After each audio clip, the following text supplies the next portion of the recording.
Lisa Turner had always believed that hard work could fix anything. She grew up hearing her mother say, "Keep your head down, work hard, and everything will fall into place." So that's exactly what she did.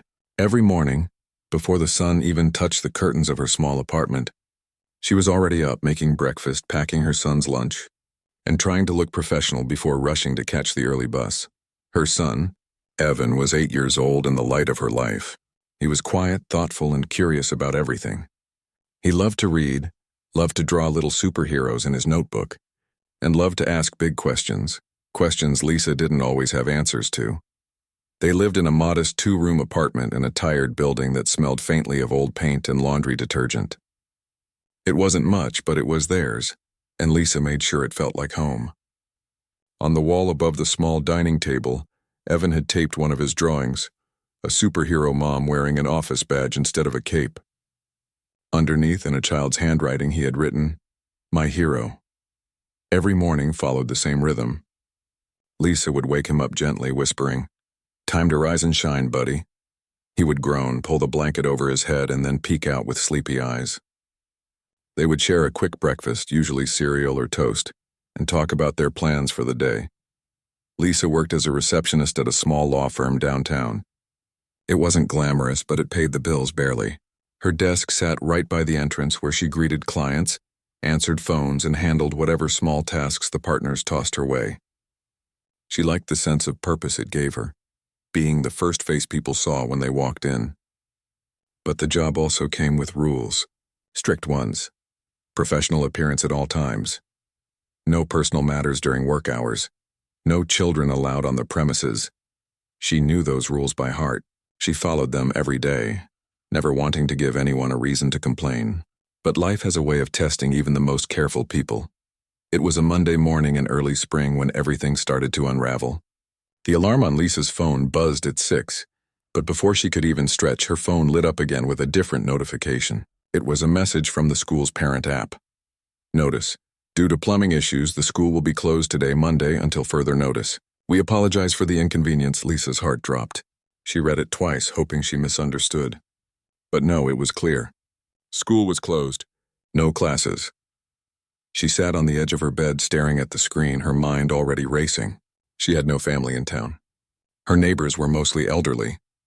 The only person she sometimes relied on to watch Evan was her friend Dana from down the hall. But Dana worked the morning shift at the hospital and wouldn't be home until evening. She rubbed her temples and whispered, "What am I going to do?" Evan walked into the room, still in his pajamas, holding his stuffed bear. "Mom, why are you up so early?" "Is it time for school?" She forced a smile. "Not today, sweetheart. School's closed because of some problem with the pipes." "Closed?" His face lit up. "So it's like a day off?" "Something like that," she said softly, trying not to show her worry. She glanced at the clock. It was almost 6:30. Her shift started at 8. She couldn't afford to miss a day.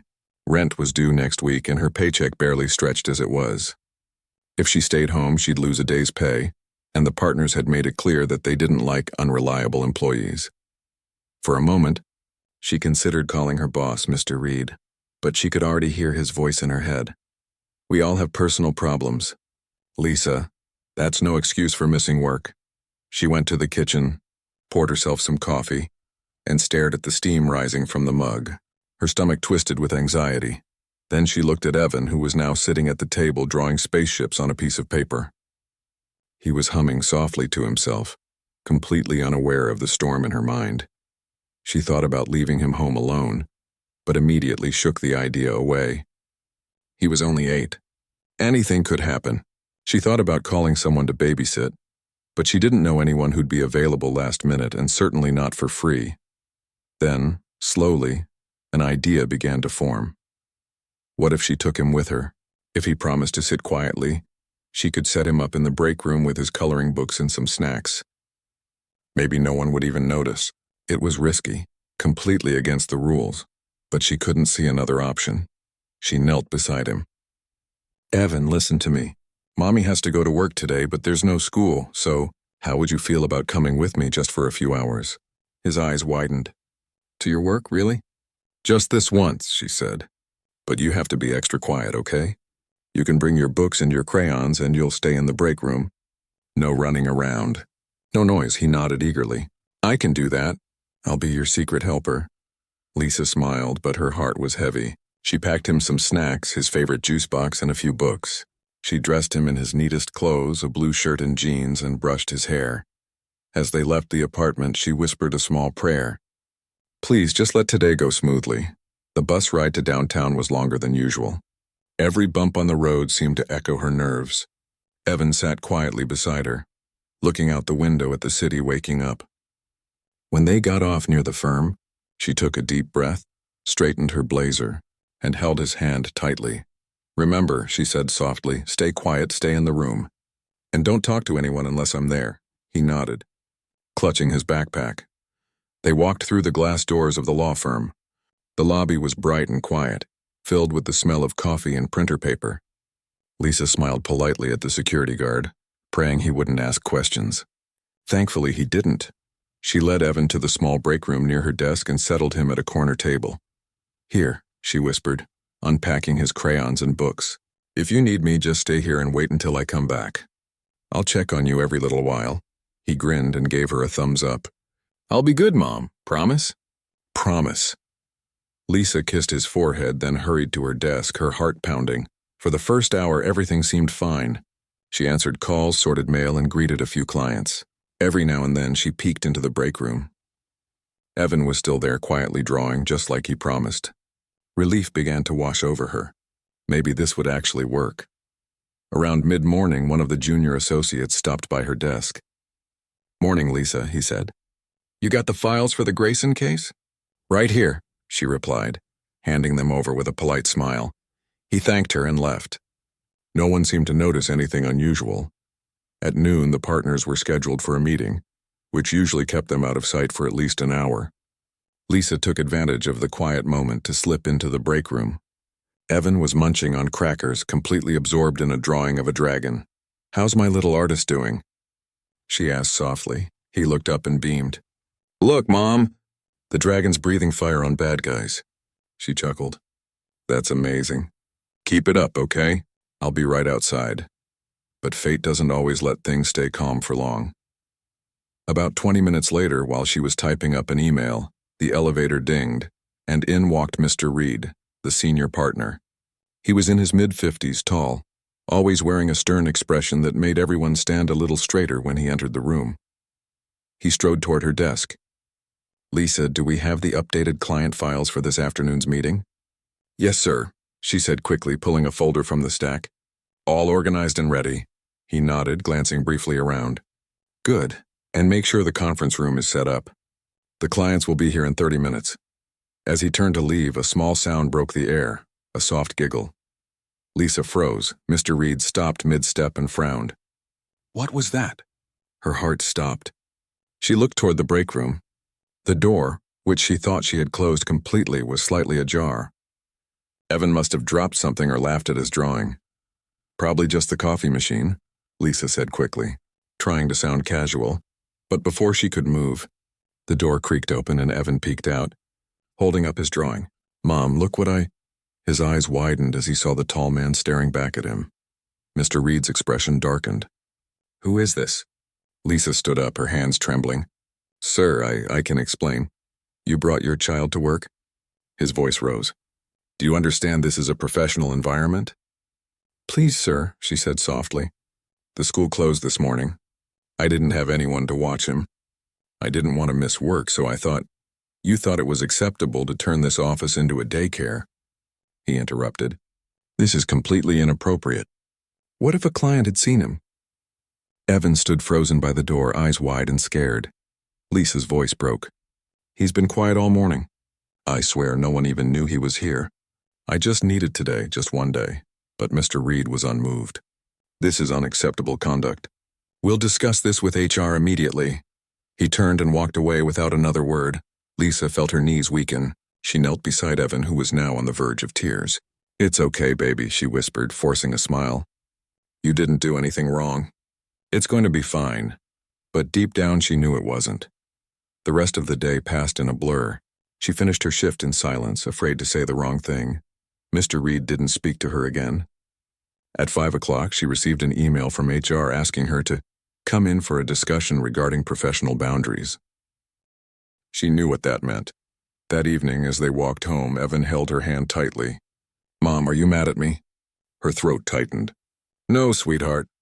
Not at all. You were perfect today. You didn't do anything wrong." He looked up at her. "Then why are you sad?" She forced a smile, blinking away tears. "I'm just tired, that's all." When they got home, she made dinner, mac and cheese, Evan's favorite, but she could barely eat. She kept replaying the scene in her mind. The look on Mr. Reed's face, the tone of his voice. She knew that no matter what she said tomorrow, it wouldn't matter. After putting Evan to bed, she sat by the window with a cup of cold tea, staring at the lights flickering outside. She whispered to herself, "I was just trying to do the right thing." For years, she had worked hard to be dependable, polite, professional. She never asked for favors, never complained. And yet one day, one choice made out of love might take everything from her. She closed her eyes, the weight of exhaustion pressing down on her chest. Tomorrow she would go to that meeting. Tomorrow she would face whatever came next. But tonight, she sat quietly, listening to the soft breathing of her son in the next room, reminding herself why she fought so hard in the first place. The next morning, Lisa woke up before her alarm. Her eyes were puffy from crying, and she had barely slept a few hours. The sky outside was still dark, the city just beginning to stir. She sat on the edge of her bed, staring at the floor, feeling a heaviness in her chest that wouldn't go away. She didn't want to wake up. She didn't want to go in, but she had to. Her son, Evan, was still asleep, his arm hanging off the bed, his small fingers clutching the edge of his blanket. She stood in the doorway for a moment, watching him. His innocence made her heart ache. She whispered softly, "I'll make it right, baby. I'll figure something out." In the kitchen, she made herself a cup of instant coffee and stared blankly at the counter. The HR meeting was scheduled for 10 in the morning. She already knew what it was about, and deep down she already knew what the outcome would be. But she couldn't just stay home and wait for bad news to come to her. She needed to show up, to try, because that's what she always did. After dropping Evan off with a neighbor who agreed to watch him for a few hours, she took the bus downtown. Every stop felt like a countdown. Her hands kept tightening around her bag strap. She kept imagining the conversation that was coming, every possible version of it, but no matter how she imagined it, it always ended the same way. When she finally reached the office building, she paused outside the glass doors. Her reflection stared back at her. Tired eyes, pale face, hair pulled into a tight bun. She straightened her blazer, took a deep breath, and stepped inside. The morning felt colder than usual. The usual chatter in the lobby was missing, or maybe she just couldn't hear it over the pounding of her own heartbeat. As she walked to her desk, a few coworkers gave her quick glances, some curious, some sympathetic. She could feel it. They knew something had happened. Rumors traveled fast in an office that small. She tried to smile, tried to look normal, but her voice caught when she greeted the security guard. She sat down at her desk, turned on her computer, and tried to focus on work like everything was fine. But her hands were shaking too much to type. At 9:55, her phone buzzed. A short message from HR. "Lisa, please come to the conference room." Her stomach tightened. She took a deep breath, stood up, and walked down the hall. Each step felt heavier than the last. When she entered the room, 2 people were already seated. Mr. Reed sat at the head of the table, arms crossed, expression unreadable. Next to him was the HR manager, a woman named Dana Collins, who Lisa barely knew beyond polite hallway nods. "Good morning, Lisa," Dana said, her tone calm but distant. "Please have a seat." Lisa sat, trying to keep her hands still on her lap. Mr. Reed didn't waste time. "Lisa, we need to discuss what happened yesterday." She nodded quietly. "Yes, sir," he continued, his voice measured. "As you know, our office maintains a professional standard. Bringing a child into the workplace violates company policy and compromises that standard." "This isn't a daycare center, it's a law firm." Lisa swallowed hard. "I understand that, sir. I truly do. But I didn't have any choice. My son's school closed unexpectedly, and I had no one to watch him. I didn't want to miss work, and I thought if he stayed quietly in the break room." Mr. Reed cut her off. "Intentions don't excuse misconduct. It's not about what you meant to do. It's about what you did." Lisa turned to Dana, hoping for some sign of understanding. Please, I've worked here for 3 years. I've never been late, never caused problems. I just needed one day. He didn't disturb anyone. Dana sighed softly. Lisa, we understand this was a difficult situation, but company policy is very clear. We have to ensure the same rules apply to everyone. Lisa could feel her throat tightening. Please, I'm a single mother. This job means everything to me. I just needed one exception. Mr. Reed leaned back, his face hard. If we make an exception for you, we'd have to make one for everyone. That's not how business works. For a long moment, no one spoke. The sound of the air conditioner filled the silence. Then Dana cleared her throat. Lisa, after reviewing the incident, we've decided to terminate your employment effective immediately. You'll receive your final paycheck this week, along with compensation for unused leave days. The words hit her like a punch to the chest. She stared at them, not fully believing what she'd just heard. Terminate? She whispered. You're firing me? Dana's voice softened, but only slightly. I'm sorry, Lisa. It's a firm decision. Lisa blinked rapidly, trying to stop the tears from falling. I gave everything to this job, she said quietly. I came in sick. I worked weekends. I did whatever was asked of me. Mr. Reed's voice remained cold. This isn't personal. It's policy. That word, policy, echoed in her head like a cruel joke. When the meeting ended, she stood up slowly. Her legs felt weak. She thanked them, though she didn't know why. Maybe it was habit. Maybe she just didn't know what else to do. She walked back to her desk in a daze. Her co-workers looked up as she passed. One of them whispered something to another, and Lisa caught only a fragment. I heard she brought her kid. She ignored it. She gathered her few things, her mug, her family photo, a small plant Evan had given her for her desk. Her hands shook as she put them into her bag. As she stood there for the last time, she looked around the office. The phones ringing, the keyboards clacking, the faint smell of coffee. It was all so normal, like nothing had happened. But for her, everything had. The elevator ride down felt endless. When the doors finally opened, she stepped into the lobby, clutching her bag against her chest. Outside, the city buzzed with life, cars honking, people hurrying to lunch, the smell of food from a nearby cafe. For everyone else, it was just another day. For her, it was the day everything fell apart. She found a bench near the bus stop and sat down. Her hands were still trembling. She tried to breathe, but her chest felt tight. She thought about how she would tell Evan. How could she explain to her little boy that she lost her job because she tried to take care of him? Her eyes blurred with tears. She turned her face away, not wanting strangers to see her cry. A few minutes later, her phone buzzed again. It was a message from her friend Dana, the one who lived down the hall. How did it go? Lisa stared at the screen for a moment before typing back. I got fired. The 3 words looked so final. She pressed send and then locked the phone, unable to look at it anymore. The bus ride home felt longer than ever. The city outside the window looked gray, even though the sun was shining. She rested her head against the glass, her thoughts spinning. What would she do now? How would she pay rent? How would she buy groceries? When she reached home, Evan ran to the door, smiling. Mom, did you have a good day? She forced a smile. Hey, sweetheart. I'm home. He hugged her tightly. Can we go to the park later? Maybe tomorrow, she said softly. Mommy's a little tired today. He nodded, not noticing the sadness in her voice. He went back to playing with his toy cars on the floor, making engine sounds. Lisa sat on the couch, staring at the wall. Her bag was still in her lap, her hand still clutching it as if letting go would make it all real. After a while, she took out the photo that used to sit on her desk, the one of her and Evan at the zoo. He was sitting on her shoulders, laughing. She stared at it, her throat tight. That night after dinner, she tucked Evan into bed. He looked up at her sleepily. Mom, can I come to your office again someday? Her chest ached. Maybe one day, sweetheart, she whispered.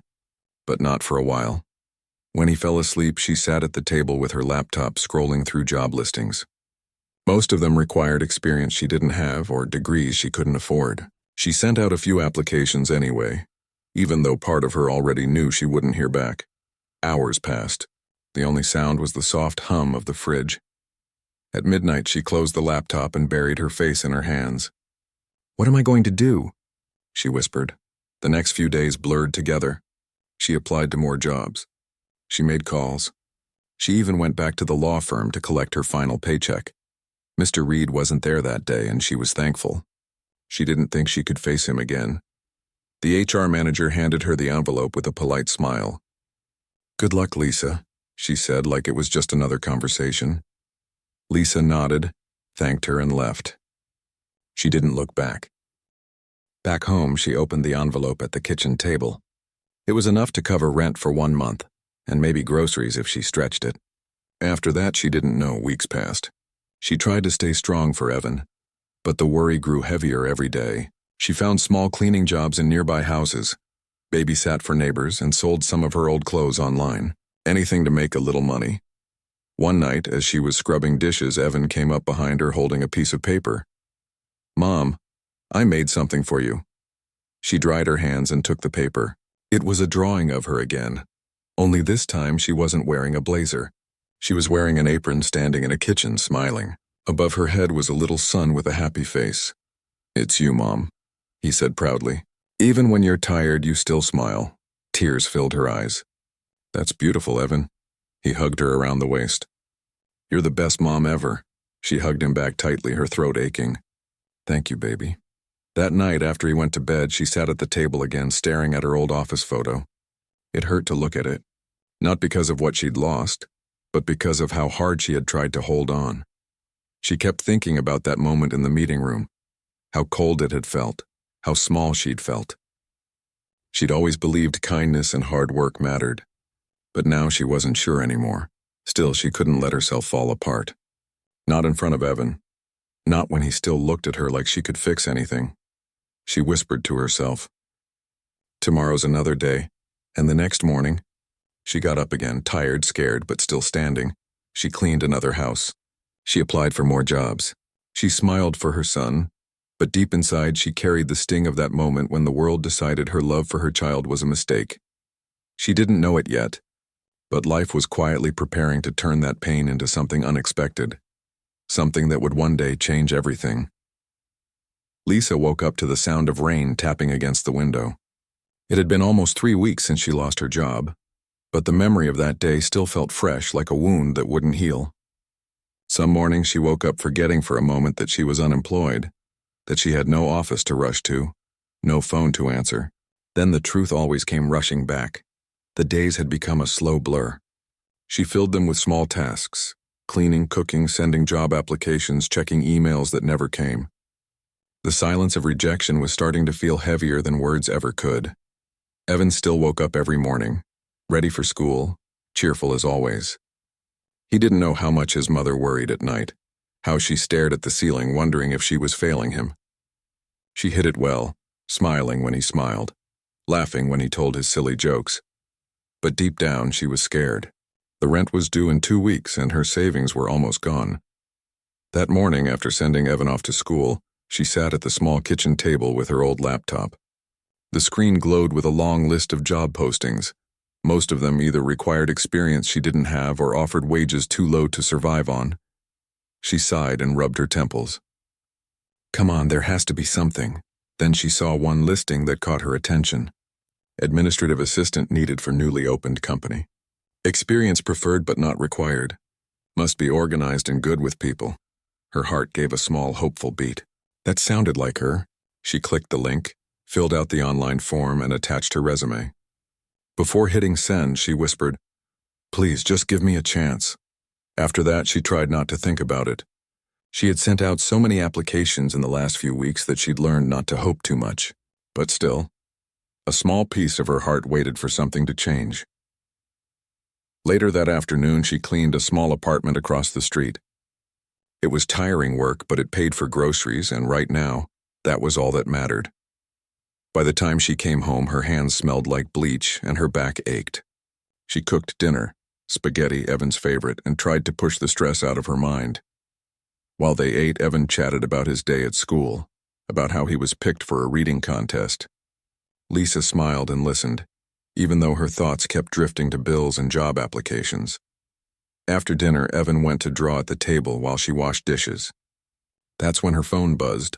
She dried her hands quickly and picked it up. The screen showed an unfamiliar number. "Hello?" she answered. "Hello, is this Lisa Turner?" a calm voice said on the other end. "Yes, it is." This is Mark from Dawson & Co. I'm calling about the administrative assistant position you applied for earlier today. Lisa straightened up, her heart pounding. Yes, of course.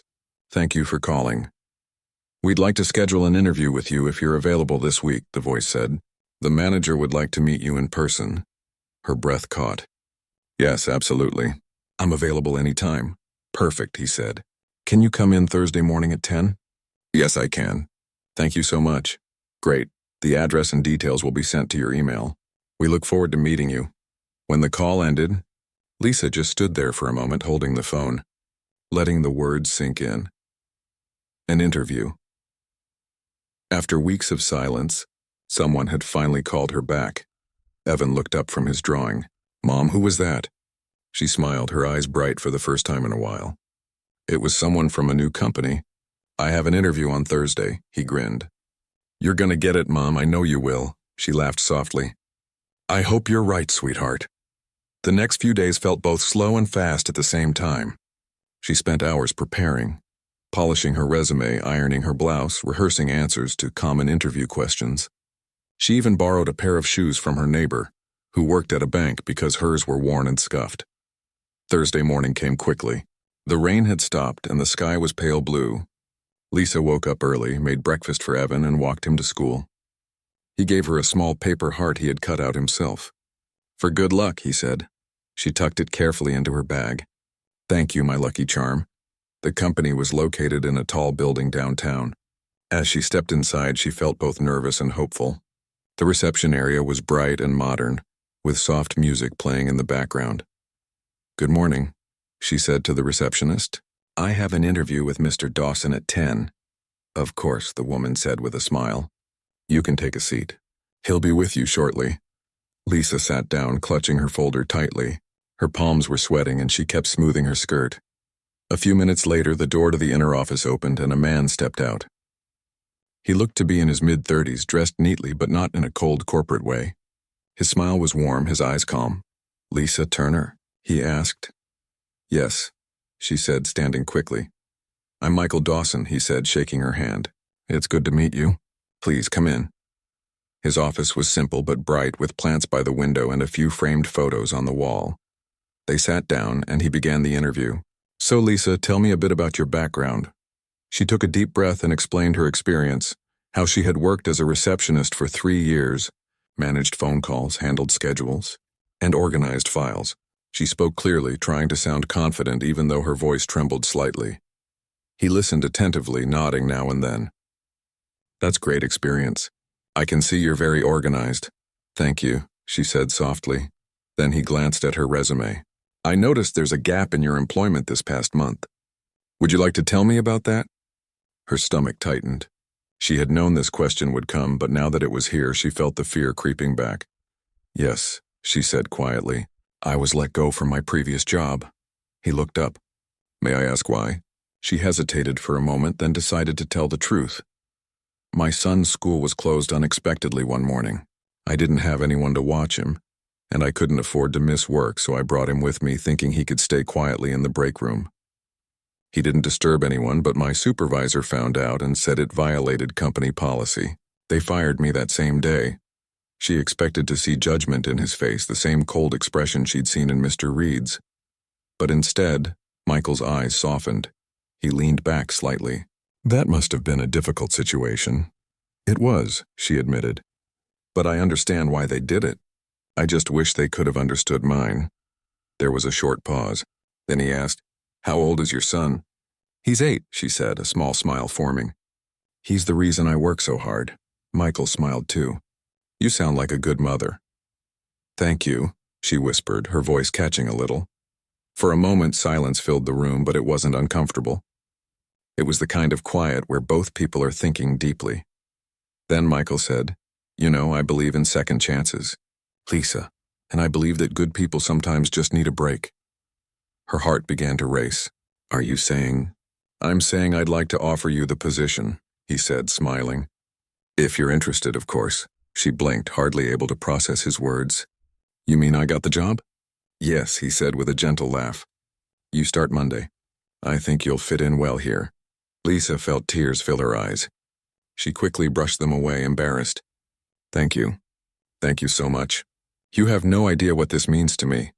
Michael smiled warmly. Sometimes life just lines up the right people at the right time. As she stood to leave, he added, and don't worry. If your son ever needs to wait here after school for a bit, that won't be a problem. She froze for a second, her eyes widening. Really? He nodded. Really? Family should come first. Her throat tightened. She wanted to say something, but the words wouldn't come. She just smiled and whispered, "Thank you, Mr. Dawson. I'll never forget this." When she stepped outside, the sun was shining brightly. She stopped on the sidewalk and just stood there, feeling the warmth on her face. For the first time in weeks, she felt light again. She pulled out the little paper heart from her bag and smiled. "You were right, Evan," she whispered. "Mom got it." That afternoon, she picked him up from school, barely able to contain her excitement. He came running to her, his backpack bouncing. "Mom, how was it? Did they like you?" She knelt down and grinned. "They loved me. I got the job." He jumped up and down, cheering. "I told you." "You're the best." She laughed and hugged him tightly. "No, we're the best team." That night, they celebrated with homemade pancakes and orange juice, laughing and talking late into the evening. For the first time in a long while, the apartment felt full of hope again. But what Lisa didn't know yet was that there was something deeper behind Michael Dawson's kindness, something that would connect their lives in a way she never could have imagined, because, while she saw him only as a kind stranger who gave her a chance, he remembered her from somewhere long before, years ago, when their paths had crossed in a small act of kindness that neither of them had forgotten. And soon, that truth was going to come to light. Lisa's first day at her new job felt like stepping into a new chapter of her life. The moment she walked into the bright, open office of Dawson & Co., she could feel the difference. It wasn't a large firm like the one she'd worked for before. This place felt warmer, friendlier, like people actually wanted to be there. She was nervous, of course. Her heart beat fast as she stood by the reception desk, clutching her bag. The receptionist greeted her with a smile. "You must be Lisa. Mr. Dawson told us you'd be joining today. Welcome aboard." "Thank you," she said, her voice soft but steady. A few minutes later, Michael Dawson came out of his office. He was dressed in a simple white shirt, sleeves rolled up slightly, looking more like someone ready to work than someone giving orders. "Good morning, Lisa," he said warmly. "Glad to have you with us. Let me show you around." He gave her a quick tour of the office, the small meeting rooms, the break area with its smell of fresh coffee, the filing section, and finally, her desk by the window. "This will be your spot," he said. "You'll handle calls, scheduling, and a bit of data organization. I'm sure you'll settle in quickly." Lisa smiled. "Thank you for trusting me," he smiled back. "I've got a good feeling about you." The first few hours passed quietly. She focused on learning the computer system, answering a few calls and organizing files. Her coworkers introduced themselves one by one, all kind and helpful. No one seemed rushed or cold, and for the first time in months, she didn't feel like she had to walk on eggshells. During lunch, she sat alone in the break room, eating the sandwich she'd packed. Michael walked in to grab a cup of coffee. "Mind if I join you?" he asked. She shook her head. "Of course not." He sat across from her, stirring his coffee. "So, how are you finding things so far?" "It's really nice," she said, smiling. "Everyone's been very welcoming. It's a lot calmer here than my last job. I try to keep it that way," he said. "Work shouldn't make people miserable." She laughed softly. "That's a nice thought. Not many bosses think like that," he shrugged. "I've worked for people who treated their staff like machines. I promised myself I'd never run a place that way." Lisa nodded. "You're doing a good job then." For a few moments, they sat in comfortable silence. Then Michael said quietly, "You know, when you told me about what happened at your last job, it stayed with me." Lisa looked up, unsure what he meant. "Stayed with you?" "Yes," he said. "Because I think what you did was brave." She frowned slightly, confused. "Brave?" "Most people would have stayed home that day," he said. "They would have chosen the safe route. But you took a risk to keep your job and care for your son at the same time. That's not something to be ashamed of. That's something to admire." Lisa blinked, taken aback by his words. "No one's ever said that to me before. Everyone else made it sound like I did something terrible." He smiled gently. "Sometimes people forget that life doesn't fit into rules." His words warmed her heart. She smiled, not knowing what to say. The days turned into weeks, and Lisa settled comfortably into her new job. She liked the work. It was steady, organized, and peaceful. Michael checked in on her often, not in a controlling way, but out of genuine care. He asked if she needed help, if she was comfortable, if the workload felt fair. Sometimes they'd talk after meetings about random things, books, coffee, the weather. Lisa found herself enjoying those small conversations more than she expected. Evan also seemed happier. He would wait by the window for her to come home, always excited to hear about her day. Some days, when she had to stay late, Michael didn't mind if she brought Evan to wait in the office. The first time she asked, she did it nervously. "Mr. Dawson, I was wondering, I might have to pick up my son from school early today. Could I bring him here for an hour or two? Just until I finish work?" "Of course," he said immediately. "That's no problem at all. Are you sure? I don't want to break any rules," he smiled. "Lisa, there are no rules against being a good parent." She laughed softly, a little embarrassed. "Thank you." That afternoon, Evan sat quietly in the corner of her office with his drawing book and snacks, just like he had that day long ago.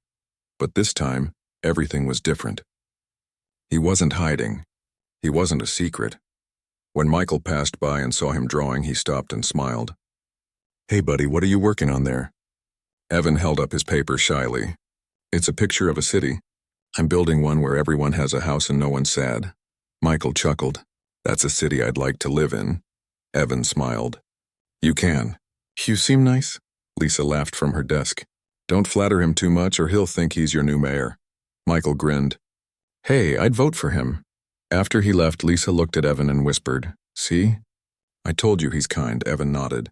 "He reminds me of someone, Mom." Lisa tilted her head. "Who?"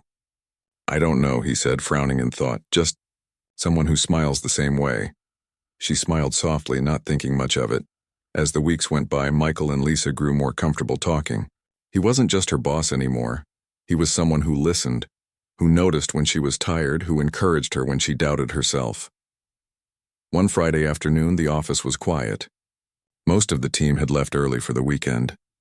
Lisa stayed behind to finish some paperwork. Michael came out of his office with his jacket over his arm. "You should head home," he said. "It's getting late." "I just have a few more forms to file," she replied. "I'll be done soon." He paused, watching her for a moment. "You really are dedicated, you know that?" She smiled faintly. "Old habits." He hesitated, then said softly, "Can I ask you something personal?" Lisa looked up. "Sure. Do you remember working at a small diner about 10 years ago?" She blinked, surprised by the question. "A diner?" "Yes, actually. I worked part-time at one when I was younger, before I got my first office job." "Why?" He smiled faintly. "Do you remember a boy who used to come in sometimes? He looked about 16, always sat alone in the corner, and you'd bring him coffee even though he couldn't always pay for it." Her eyes widened a little as she searched her memory. She could almost see it. A quiet boy with messy hair sitting by the window with tired eyes. She used to feel sorry for him. He always looked like life had already been too hard on him. "I do remember someone like that," she said slowly. "He looked like he hadn't eaten properly in days. I used to give him food on the house sometimes." Michael's smile deepened. "That was me." Lisa froze. "You?" He nodded. "Yes, I was that kid."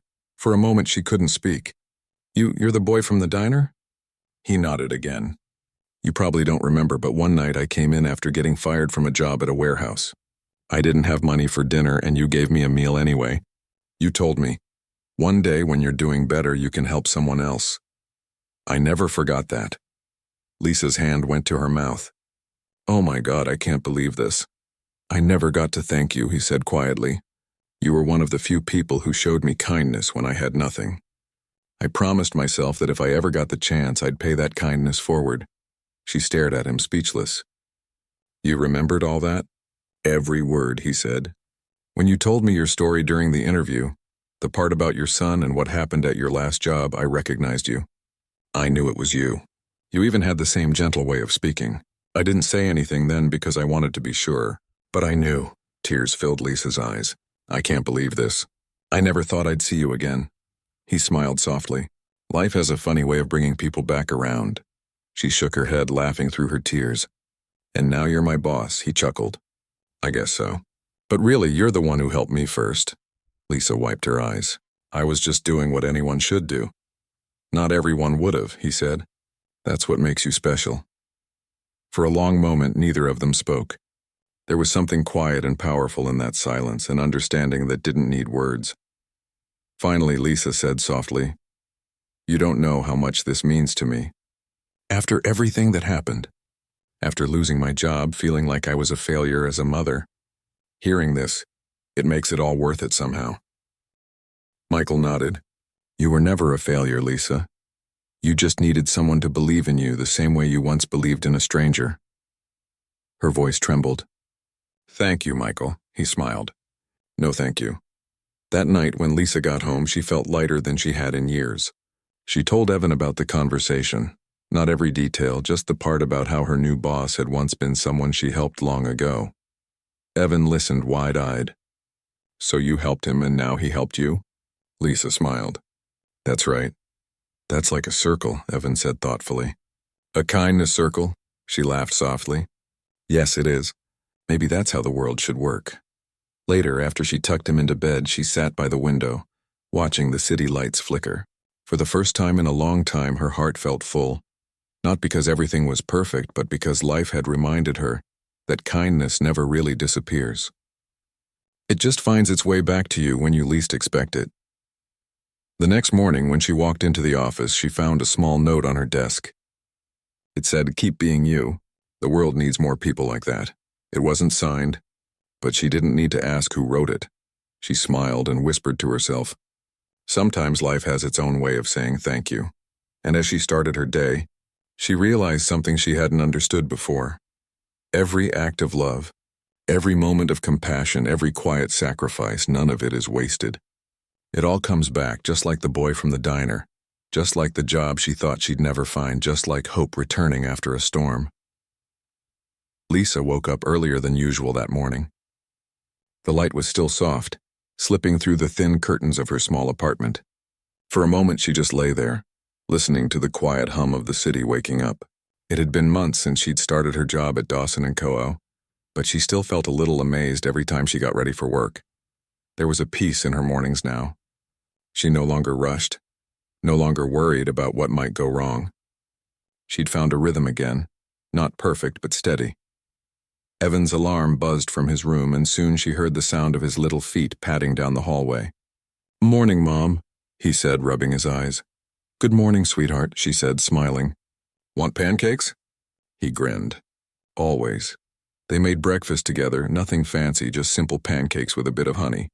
Evan chatted nonstop about school projects, about how his class was learning to grow plants in small pots. Lisa listened, laughing softly at his excitement. When it was time to leave, she helped him pack his school bag and handed him his lunch. "You'll do great today," she said. He nodded. "And you'll have a good day too, Mom. Don't forget to smile." She laughed. "I'll try not to forget." As she walked to work, Lisa thought about how far things had come. Just months ago, she'd been unsure if she could keep her home.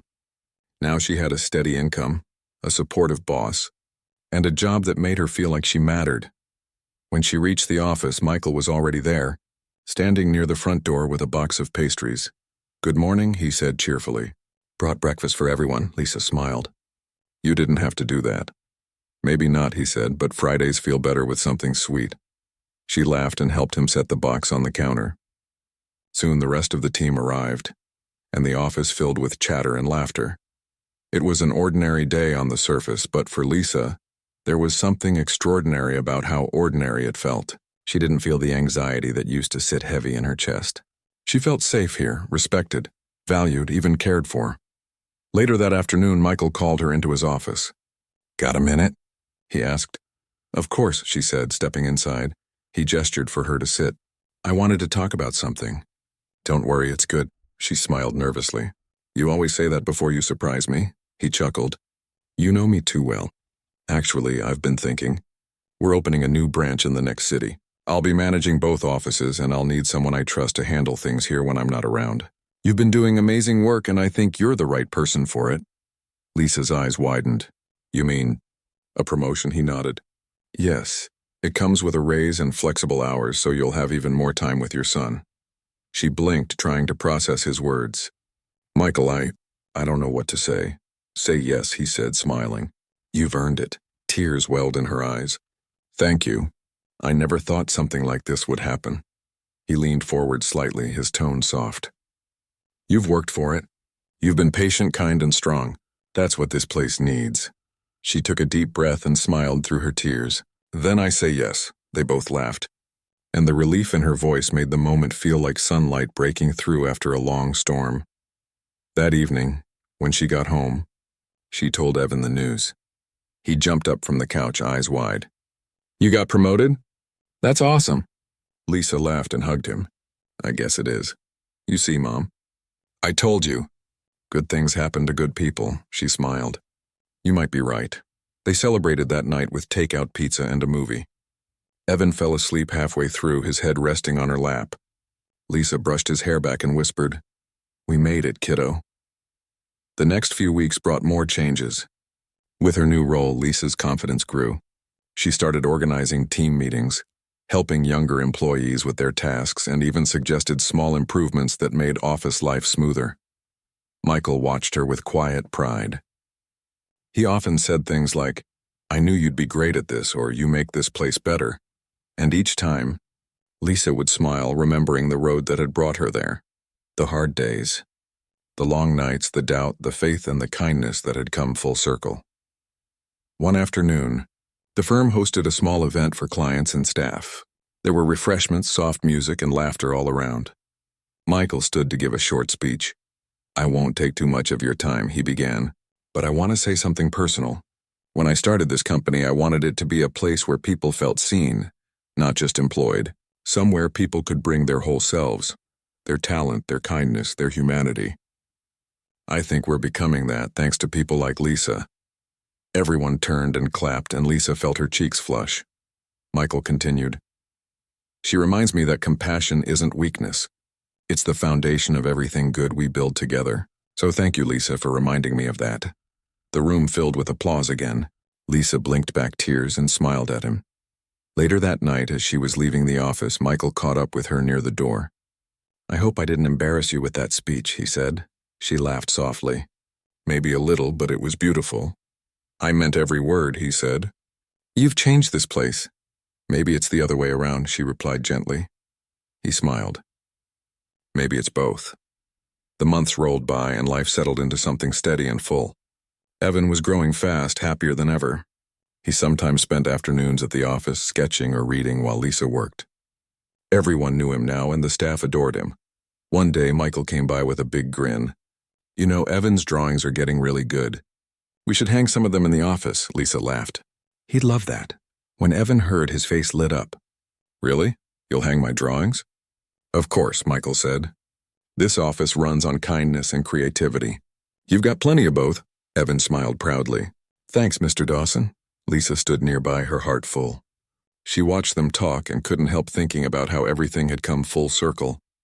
The kindness from years ago at the diner, the heartbreak of losing her job, the fear, the hope, and now this moment of peace. Sometimes when the office grew quiet, she'd think about that day she was fired, and the shame, the tears. The way she'd held her son's hand and promised herself they'd be okay even when she didn't believe it. She realized now that losing that job wasn't the end. It was the turning point. It pushed her toward something better. It led her to the boy she once helped, who had become the man who helped her in return. One evening, as the sun set outside the window, Lisa stayed back to finish a few files. The office was almost empty. Michael stopped by before leaving. Heading out soon? He asked. In a bit, she said, smiling. Just finishing up, he nodded. You work too hard, she laughed softly. I'd just like to leave things in order. He paused at the door, then said quietly, You know, Lisa, I still think about that night at the diner sometimes. How a small act of kindness can change a whole life. You didn't just feed a hungry teenager that night. You gave him hope. And I don't think I'd be here today if not for you. Her eyes softened. You'd have made it anyway. You're strong, he shook his head. Maybe, but you made the road less lonely. She smiled, touched by his words. I think we both did that for each other. He nodded, then said softly, The world needs more people who care like you do. Don't ever lose that. I won't, she promised. When he left, Lisa sat quietly for a while, looking out the window at the glowing skyline. The city seemed gentler somehow, less harsh than before. She thought about everything. The struggles, the people who doubted her. The moments she almost gave up, and she smiled. Because now, she knew something she hadn't known before. Sometimes life's hardest endings aren't punishments, they're redirects. Sometimes the thing that breaks your heart is the same thing that opens the door to everything you were meant to have. That night, after tucking Evan into bed, she stood by his door for a long moment watching him sleep.